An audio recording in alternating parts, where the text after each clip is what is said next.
Hi friends, welcome back. तो अभी हम देखने वाले हैं air India 171 was it pilots fault, flaps versus gear controversy. तो चलो वीडियो शुरू करते हैं। वीडियो शुरू करने से पहले अगर आप चैनल पर नए हो और आपने अभी तक सब्सक्राइब नहीं किया तो जल्दी से पहले सब्सक्राइब के बटन और बेल आइकन को क्लिक कर लो ताकि आपको हमारे सारे न्यू वीडियोस के नोटिफिकेशन मिल जाए जैसे हम अपलोड करें। अगर आपको वीडियो पसंद आता है प्लीज लाइक एंड शेयर। चलिए शुरू करते हैं। Hi guys, let's talk about Air India 171 crash.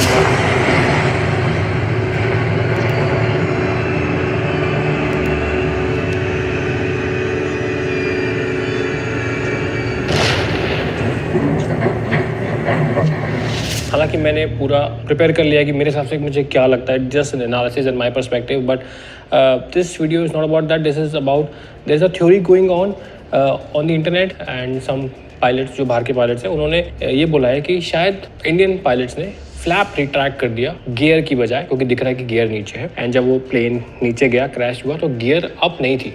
100 feet पे पायलट्स गियर अप ले लेते हैं. So they're saying because wings are supposed to produce lift. Lift is what keeps the aircraft in the air. And जब flaps हटा लेते हैं तो loss of lift होता है. That loss of lift caused the airplane to go down. But I have a serious problem with that. And why I think कि वो नहीं हुआ होगा. First, let's watch what this pilot is saying. Tweet क्या आया है?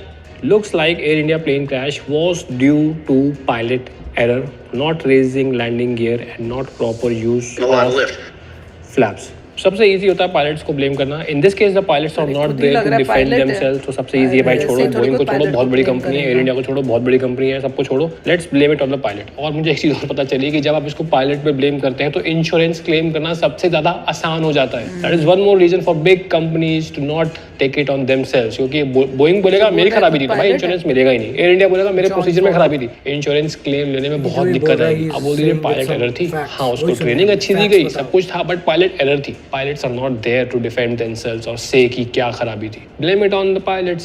Get the insurance at least. तो I have clear ये they look like बाहर के हैं, Americans हैं. They think Indian pilots are not that competent. Indian pilots are very very competent भाई. तो let's look at the video what he's saying. This 787 is not getting a lot of lift right now. ठीक है, obviously lift नहीं मिल रही तभी वो जहाज नीचे गया, नहीं तो उड़ के लंदन पहुंच जाता. Nothing's going on with the engines as far as I can see. Now तो वही सेइंग कि इंजन्स में कोई खराबी नहीं दिख रही, तो खराबी लिफ्ट में है, फ्लैप्स में है. at this point, watch the nose. It starts to go over right there. ठीक है, aircraft started descending at this point. It starts to come back over. Why is it doing that? Here's what I think happened. And again, folks, this is just my opinion. This is a theory, that one theory among many. Any of the others I could have shared with you up to this point could be absolutely right. But why do I think this one is more likely than the other two? So he has evaluated all the scenarios, but he thinks this one is more likely than others. Here's why. I think the pilot flying said to the co-pilot, gear up. So basically pilot flying होता है. इस case में हम assume करते हैं captain with 8,000 hours is pilot flying. The first officer is pilot monitoring. तो जो fly करता है, the co-pilot says positive climb, मतलब aircraft has started climbing. The pilot flying says gear up. उसके command पे the pilot monitoring takes the gear up. At the appropriate time. I think the co-pilot grabbed the flap handle and raised the flaps instead of the gear. If that happened, and this is a big if that happened, this explains a lot of why this airplane stopped flying, why the lift over the wings died. Because at that point now, the flaps are retracting, all that extra lift you're producing in the wings. ठीक है, so you heard what he said. I have 3 problems with that statement and why highly improbable according to me and my experience से हुआ. मेरा तो ये question है कि engines वो बोल रहे थे इतने स्ट्रॉन्ग होते हैं इसके कि इवन ए फ्लैप बाहर नहीं निकला हुआ तब भी वो उड़ सकता है. अच्छा, लोग तो ये बोल रहे थे कि इंजन इतने स्ट्रॉन्ग होते हैं कि मान लीजिए उसने गलती कर भी दी तब भी प्लेन उड़ जाना चाहिए और प्लेन के अंदर वो मैसेज देता रहेगा फ्लैप फ्लैप फ्लैप फ्लैप, और लैंडिंग गियर का भी मैसेज देता रहेगा वो. तो आपको ओके करेक्ट कर सकते हैं. ऐसा नहीं है कि नीचे चले जाए. होगा. And also I've been talking since last 3 days to a lot of senior captains जो बोइंग में फ्लाई किया हुआ है, दुनिया में फ्लाई किया हुआ है. नंबर 1, फ्लैप्स और लैंडिंग गियर का लीवर भाई आसपास नहीं होता जहाज में. So what you're seeing on your screen right now is the cockpit of a 787. You need to look at the exact same configuration जो उड़ा रहे हैं. उसमें साथ था कि नहीं था. कह रहे नहीं होता इसके हिसाब से. तो ये क्या इसी में ड्रीम लाइनर की बात हो रही है कि वैसे ड्रीम लाइनर ही हो रही है. गियर हैंडल, लैंडिंग गियर, अब इट्स अ हैंडल. को पायलट को आगे झुक के रीच करना पड़ता है एंड देन ही takes the gear up. So this is the gear handle. It is down right now. It is up and down landing gear. Where is the flap handle? You see this is the flap handle. इसमें देख रहे होंगे आप 1, 5, 10, 15, 17 ये flap setting जो भी बनी हुई है. I am not too much aware of 787. Disclaimer, I have never phloem the 787. I have phloem the Airbus, but बहुत सारे सिस्टम सिमिलर होते हैं. जहाज होता है. इट्स लाइक कि आप मर्सिडीज चलाते हैं तो आपको BMW के बहुत सारे फंक्शन नहीं पता होंगे, बट कार होती है. तो जो काफी चीजें होती हैं। कॉकपिट जो ऑडियो है उससे पता चल जाएगा. हाँ, वो तो पता ही है. ये पर उससे रीच करना पहले के पड़ता है वो भाई. और गाना ये सीट पे analysis बैठे बैठे करना होता है तो कंफ्यूजन होना. अगर दोनों बटन बगल में हो ना कि ये प्रेस करना, आई कैन अंडरस्टैंड कि भाई गलती हो गई. ये बहुत दूर होते हैं. Number 1. Number 2 which is the main thing. एक मर्फीज लॉ होता है कि if something can go wrong it will for sure go wrong. होता ही है भाई. अगर उसकी 0.01% चांस भी है ना, तो चाहे 1 साल में, 10 साल में, 100 साल में, एक बार तो वो गलत हो ही जाएगी. This has happened with so many pilots. This has happened with me and that's why I am sure this can not happen. भाई बहुत सारे नए फर्स्ट टाइमर्स आते हैं वो ले लेते हैं. सिमुलेटर में भी हुआ है. और जहाज में ऐसा नहीं है कि बस बटन छुआ और छू मंतर. If you take the flap up, हम एयरबस में 1 पे टेक ऑफ करते हैं, बोइंग में 5 पे लेते हैं. तो ये लोग 5 डिग्री बोलते हैं, हम फ्लैप्स 1 बोलते हैं. सेम चीज होता है. हल्का स्लैट नीचे आता है, हल्का फ्लैप नीचे जाता है. Even if you take the flap up, वो इलेक्ट्रॉनिक सिग्नल जाता है, उससे हाइड्रोलिक्स एक्टिवेट होती है. हाइड्रोलिक्स प्रेशर उन सर्फेसेस पे जाता है, वो एक्टिवेट होती है and then slowly they start. ये पूरे प्रोसेस में गाइस फ्लैप अभी 1 पे है, ठीक है. एयरबस का बोइंग का सेम होता है. ये 1 से 0 करेगा, टैक्सी आवाज आएगी. I will start the timer here and let's see how much time it takes.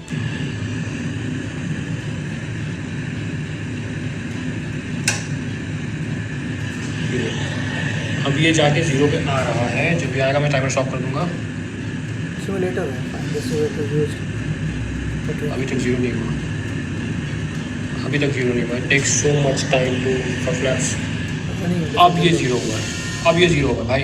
18 seconds. सो उसने जब 1 से 0 पे डाला, it took 18 seconds for flaps to come from position 1 और बोइंग में 5 डिग्रीज टू 0. इतना टाइम होता है. तो भाई इतने टाइम में तो जो मैंने एक्सप्लेन किया वीडियो में, फर्स्ट पायलट देख के भाई वापस डाल देगा, कुछ कर देगा. 18 सेकेंड्स तो क्रैश होने पे भी नहीं थे उनके पास. उतने में नीचे चले गए वो. इट्स हाईली इम्प्रॉबेबल कि यार वो फ्लैप्स की वजह से जो लोग फॉरेन पायलट्स कह रहे हैं, आई डोंट थिंक ऐसा हुआ है. It is a slow process. ये नहीं कि बटन दबाया और वो खत्म और लिफ्ट डाउन और जहाज नीचे. नहीं, ऐसा नहीं होता. So even if your the pilot is flying, तो what he saying, engines are fine, flaps retract हुए, लिफ्ट लॉस हुई, नीचे चला गया. भाई पेरिफेरल विजन से दिखता है वो बंदा क्या कर रहा है. क्या वो बंदा आगे रीच आउट किया या फिर यहाँ पे है. तो इफ आई एम फ्लाइंग मुझे दिखेगा. मेरे साथ हुआ है जहाज में, उस बंदे का हाथ वहां जा रहा था. भाई मैंने घूमा, टपली दी सर पे, भाई क्या कर रहा है. एंड इवन उसने ले भी लिए. इतना टाइम होता है आपके पास, आप दोबारा फ्लैप ले लो.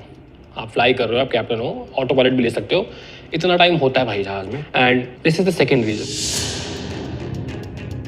जब मैंने फ्लाइंग स्टार्ट की थी 2011-12 में, तब एक प्रोसीजर था कि गियर अप के साथ आप स्पॉइलर, डिसआर्म एंड ये वो 3-4 चीज़ें करते थे. ये प्रोसीजर एयरलाइंस ने, इस एयरबस ने और बोइंग ने चेंज भी किया इसके बाद, कि गियर अप में सिर्फ गियर अप लेंगे, ये फ्लैप और स्पॉइलर बाद में करेंगे. क्योंकि ये गलतियाँ ये पायलट्स फकअप कर रहे थे, गियर के साथ फ्लैप्स कंफ्यूजन हो रहा था. That's why they stop. मतलब ये हो चुका है, ये पहले हुआ है, बट इसकी वजह से एक जहाज नीचे नहीं जाता. This is not a reason. Point number 3, even if you say कि मैंने ऊपर कर दिया, कैप्टन ने ध्यान नहीं दिया, फर्स्ट ऑफिसर ने गलती कर दी, गियर नीचे छूट गई, उन्होंने ध्यान नहीं दिया, किसी ने ध्यान नहीं दिया, बहुत बड़ा मिसहैप, फ्लैप 0 भी हो गया, उसके बाद भी aircraft is certified to fly on single engine, on full weight, full fuel, fully loaded. वो सारी परफॉर्मेंस, सारी टेक्निकल, सारी नेविगेशन सब कुछ कर देगा एक इंजन पे. सेकंड इंजन इज एक तरीके से यार extra power. The aircraft is so much overpowered with 2 engines. With 2 engines, it will clear all obstacles, all performance, all navigations, everything.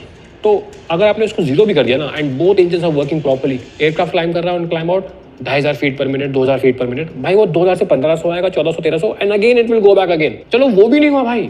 Aircraft will maximum sink 50 feet, हद से ज़्यादा it will sink 100 feet. From 600 feet it will not go down and become a fireball. 100 feet loss of lift होता है, आपको feel भी होगा, अरे ये क्या हुआ, हल्का सा फील भी होगा, but again it will recover because engine has so much power. What he's saying is engine बिल्कुल fine है, engine में कुछ नहीं हुआ, और loss of lift flap से हुआ, highly impossible. Number 4, aircraft self protection. Again one more reason to debunk this. Aircraft में प्रोटेक्शन होता है, जैसे मैंने आपको कहा कि पहले ये लोग ये फकअप लोग कर चुके हैं, पास्ट हुआ है, but none of the aircraft has gone down. This is not that kind of a mishap की वो चीज़ की एयरक्राफ्ट डाउन चला जाए। Aircraft have built protection, Airbus has built protection. ये अगर गलती से भी वो तुम फ्लैप 0 कर दो 1 से, भाई वो अल्फा लॉक लग जाता है स्लैट्स पे, slats will not go down. Boeing में भी मैंने पता किया ऐसा कुछ फंक्शन है कि 15 से 5 जा रहे हो, there is a protection in the aircraft कि जो प्रिवेंट करता है। So guys this is a screenshot of the 787 manual itself. इसमें क्लियरली लिखा है कि भाई अगर एयरक्राफ्ट की स्पीड 225 नॉट से कम है, एंगल ऑफ अटैक हाई है, तो इस फंक्शन को बोलते हैं स्लैट ऑटो गैप फंक्शन। इसमें स्लैट अपने आप एक्सटेंड हो जाता है टू प्रोड्यूस मोर लिफ्ट, और ये प्रोटेक्शन तब भी है जब टेक ऑफ में तो स्पीड 225 से कम ही है। If you put the flap 0, अपने हैंडल 0 पे भी डाल दिया, slate auto gap function kicks in और स्लैट को रिट्रैक्ट होने नहीं देगा। तो हाईली इम्प्रॉबेबल कि वो स्लैट 0 हो गया और लॉस ऑफ लिफ्ट हुआ। Because systems are so smart, उसको पता चल रहा है कि ये शायद पायलट एरर कर दिया, तो systems are so smart they will prevent that error. One more reason, number 5, जब एयरक्राफ्ट की फोटोज आई थी उसमें स्लैट्स आउट दिख रहे थे। जब क्रैश हुआ कुछ कुछ पार्ट्स ऐसे मिले हैं कि उसमें ऐसा दिख रहा है कि फ्लैप्स शायद दिए हुए थे। So this was a small thing. ये क्योंकि काफ़ी फेमस हो रहा था, लॉट ऑफ पीपल मैसेज में कि यार इस वजह से शायद एयरक्राफ्ट डाउन हुआ, इस वजह से मुझे नहीं लगता। दिस इज देखो सब कुछ एजम्पशन ही है इस पॉइंट ऑफ टाइम में, सही क्या है नहीं क्या है वो तो एजेंसीज को ही पता होगा, but I want to debunk this theory, this is what I believe. Full video मैं जल्दी डालूंगा। मुझे क्या लगता है जो क्रैश हुआ होगा वो मैं बनाऊंगा अच्छे से video, but this one I thought कि I have to post ASAP। Thank you so much, अपना ख्याल रखें। वही है कि वहाँ ऐसे लग रहा था कोई फॉरेन पायलट होगा, होपफुली वो पायलट ही था जिसने अपना थ्योरी बताई है, और यहाँ पे एक इंडियन पायलट है जो अपनी थ्योरी देख के बता रहा है, और उसने भी जो फॉरेन पायलट था वो बोल रहा था कि आई कैन बी रॉन्ग, मैं बता रहा हूँ कि एक ये एंगल और मुझे लगता है ये ज़्यादा है। और ये बता रहे हैं कि उस सिचुएशन में जैसे इन्होंने भी बोला कि भैया इंजन्स जो हैं वो फिर भी इतने स्ट्रांग होते हैं कि इस तरह से क्रैश नहीं होना चाहिए, उसकी पॉसिबिलिटी। और मशीन इतनी, इन्होंने जब भैया प्लेन्स में इतना कुछ होता है कि वर्स्ट टू वर्स्ट सिनारियोज में भी उनकी कोशिश होती है मशीन को ऐसा बना के कि वो फ्लाई करे, इस तरह की क्रैश ना हो। तो क्या हुआ एग्जैक्टली वो मिस्ट्री है जब तक वो ब्लैक बॉक्स को स्टडी करके ब्लैक बॉक्स में जो कॉकपिट में साउंड आएगी जब उसने बोला होगा गियर अप फ्लैप समथिंग जो भी बोला होगा, और उसी वक्त ही दूसरे वाले में नज़र आ जाएगा कि उस वक्त गियर अप हुआ था कि नहीं हुआ था। राइट, एक रिकॉर्ड कर रहा है साउंड और दूसरा रिकॉर्ड कर रहा है पूरे एक्शंस। तो अगर जो है किसी भी चीज़ ऐसी होती है, उसने बोला भाई आप फ्लैप अप करो या ये किया, दूसरे ब्लैक बॉक्स में नज़र आ जाएगा एक्शन क्या हुआ, इज इट हैपेंड और नहीं हुआ। हाँ, उससे क्लियर हो जाएगा कि फ्लैप की वजह से कोई पंगा हुआ है कि नहीं हुआ है, और क्या को पायलट ने कोई मिस्टेक की है। देखो जिस तरह से वो कह रहे थे इसमें ये भी है कि इनके साथ भी हुआ है कि को पायलट ने गलती से जो है उसने ये ऐसे काम जो है हो जाते हैं। तो आई एम होपिंग, देखो चांसेस कम है क्योंकि एक्सपीरियंस पायलट्स हैं, और जब उनको, मैं तो ये भी सोच रही हूँ कि अगर जब उनको दिखेगा कि ऐसे मतलब हम टेक ऑफ नहीं कर पा रहे हैं और नीचे की तरफ जा रहे हैं, तो आप इमीडिएटली देखते हो क्या है, तो you would have probably figured it out. हाँ, करेक्ट कर सकते हैं उस टाइम, ऐसा नहीं था क्योंकि ये सबसे पहले दिमाग में आएगा कि क्या गड़बड़ किया, और ये तो नहीं फर्स्ट गड़बड़ है।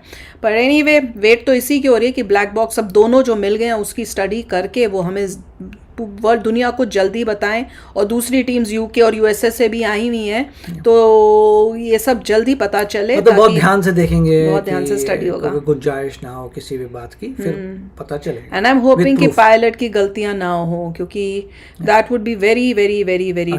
हाँ, तो चलो यार आप भी शेयर करना अपने थॉट्स। चलते हैं, मिलेंगे नेक्स्ट वीडियो में बहुत ही जल्द। Till then take care and bye bye. तो अगर आप मेरे इस चैनल पे नए हो तो जल्दी से सब्सक्राइब के बटन को हिट करो और बेल आइकन को क्लिक करो, ताकि आपको मेरा जब नया वीडियो मैं लगाऊं आपको उसके बारे में जल्दी से पता चल जाए।